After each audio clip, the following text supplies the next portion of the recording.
ए बाबा काहे बच्चा बड़ी परेशानी बा। चिंता मत करो, सारा दुख दूर हो जाई। कोनो उपाय बताई ना, तनी देखी ना हाथ के रेखा। आओ हने देखाओ।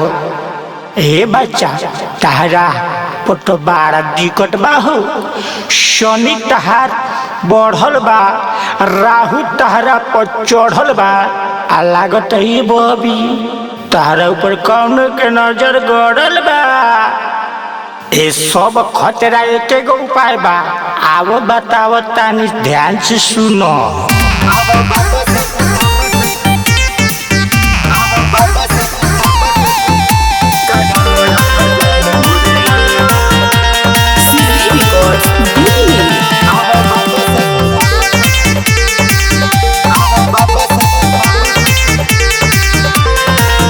तोहर बिगड़ल बन जाई काम गोरिया। अच्छा। तोहर बिगड़ल बन जाई काम गोरिया। हाँ। हवा बाबा से का हो अंड मंड झंड से झारने घमंड से सारा दुख दूर हो जाई जे खुश करबू मन से। हवा बाबा से काढ़ल अठा जाम गोरिया। अच्छा। हवा बाबा से काढ़ल अठा जाम गोरिया। ठीक बा। देखो सुबह ही से होई गइल शाम गोरिया। देखो सुबह ही से होई गइल शाम गोरिया। हाँ। हवा बाबा से काढ़ल अठा जाम गोरिया। अच्छा। हवा बाबा से काढ़ल अठा जाम गोरिया। तो चली ना।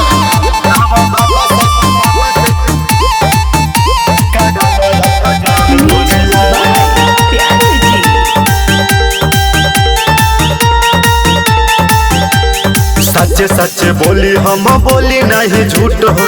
पूजा तू कडारी के लिए भभूत हो। ए हो, सच सच बोली हम बोली नहीं झूठ हो। पूजा तू कडारी के लिए भभूत हो। ले लई मंत्र करी काम गोरिया। ले लई मंत्र करी काम गोरिया। हम बाबा से ओ मुर्गी के बच्चे दो बोतल तारी गड़गड़ाई नमस्कार। हवा बाबा से करालो अठा जाम गोरिया। हवा बाबा से करालो अठा जाम गोरिया। हवा बाबा से करालो अठा जाम गोरिया।